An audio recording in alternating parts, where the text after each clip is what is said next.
I love Data Fridays here at the International Data Evaluation Center on the campuses. And today it is a beautiful day on the campuses of The Ohio State University.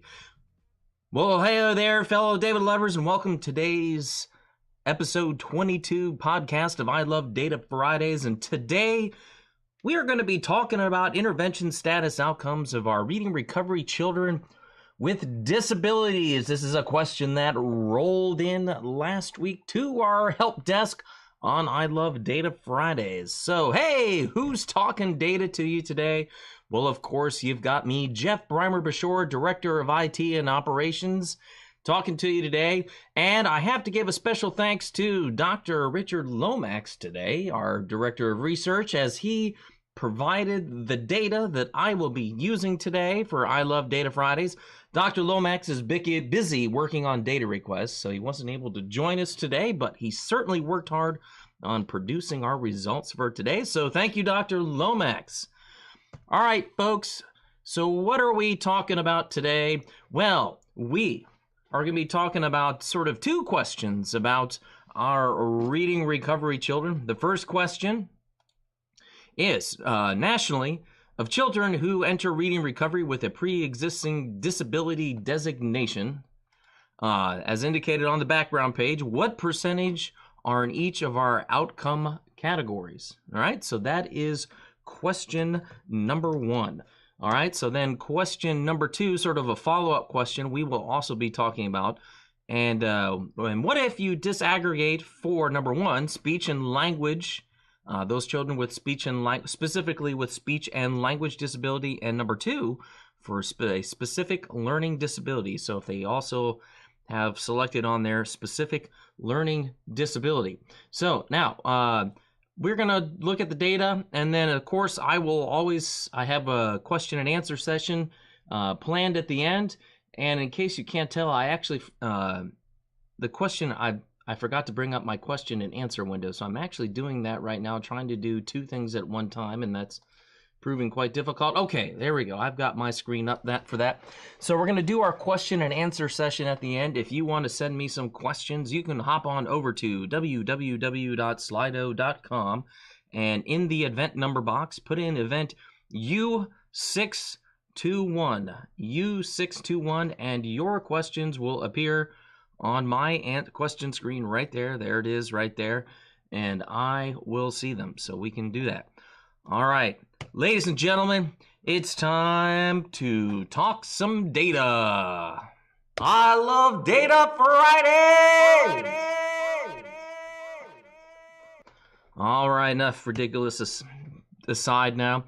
So here we are, we have our data. I'm going to explain this table real quick to everybody, and then we'll quickly talk about our data.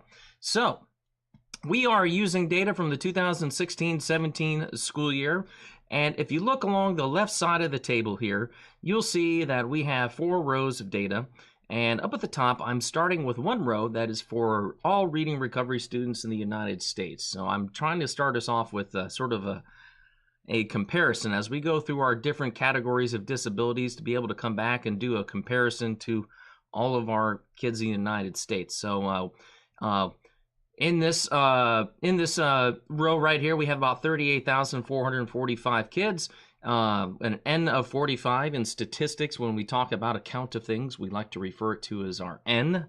So our N for our all students is just above 38,000. So, and as we saw, we had 55% kids discontinued, 22% of our kids recommended, 17 incomplete, 4 moved, and 3 none of above. Now, just below that, we have 3 more rows, and these are our rows with our disability information. So row number 2 are all reading recovery students with disabilities, all right? So about 4,838, an N of 4838.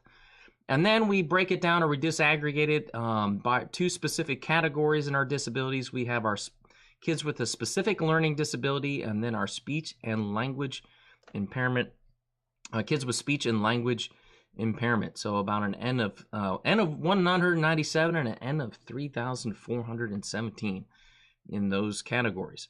So now we can kind of look across. I'm going to compare this second row with our first row up here. And, you know, one similarity I see is that in general, we have more kids discontinuing than we do recommending, but we do see that kids with, in general, have a disability, we tend to discontinue a little bit of less of them, 43% compared to 55. We generally tend to have more recommended children in that category. 30% of the children are recommended when you compare them to all reading recovery students. Incomplete is pretty similar, only about a percentage point difference. We have 1% more kids with disability being incomplete at the end of the school year.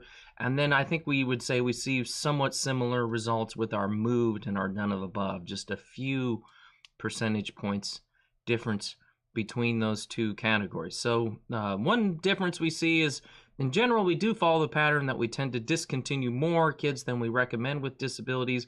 We just tend to discontinue less of them and have a little more kids who are recommended in that category, who are recommended when they have a disability.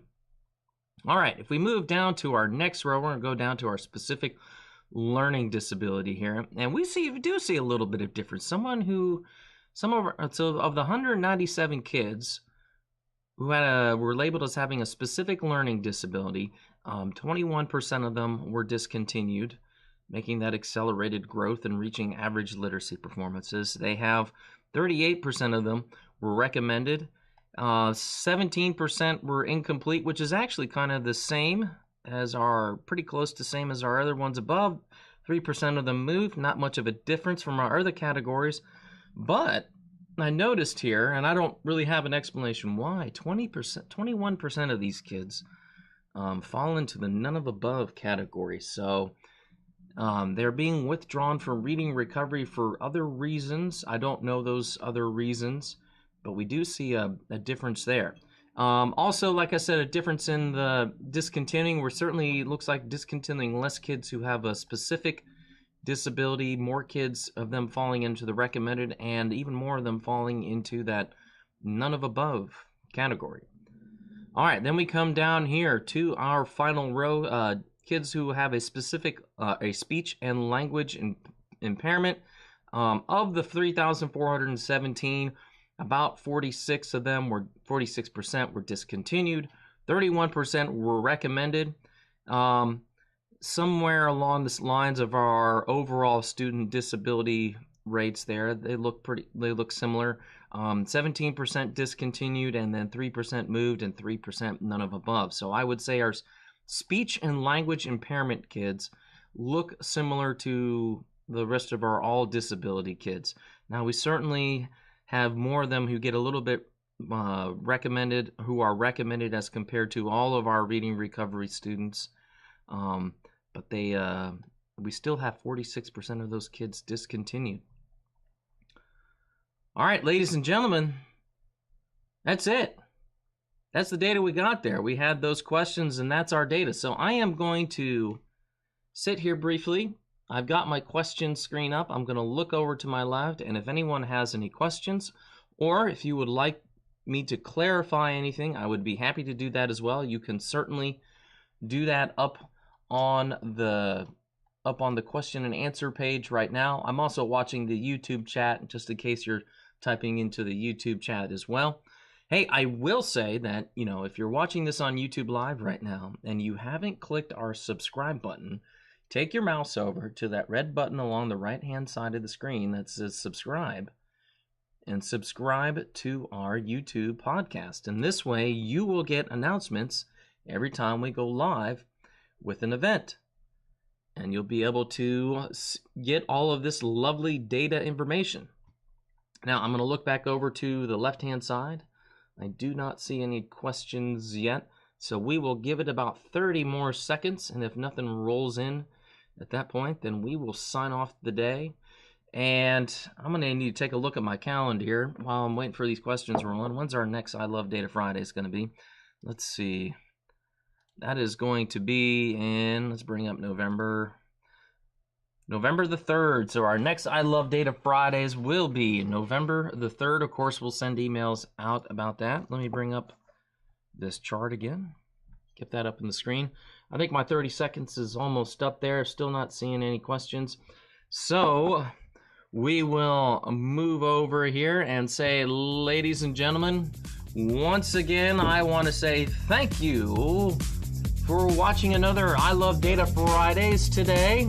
I hope that you have found it informative. If you do have questions, feel free to email them to the help desk. I always get them there, and we will do our best to answer it. And everybody, have a great weekend, and I will talk data to you later.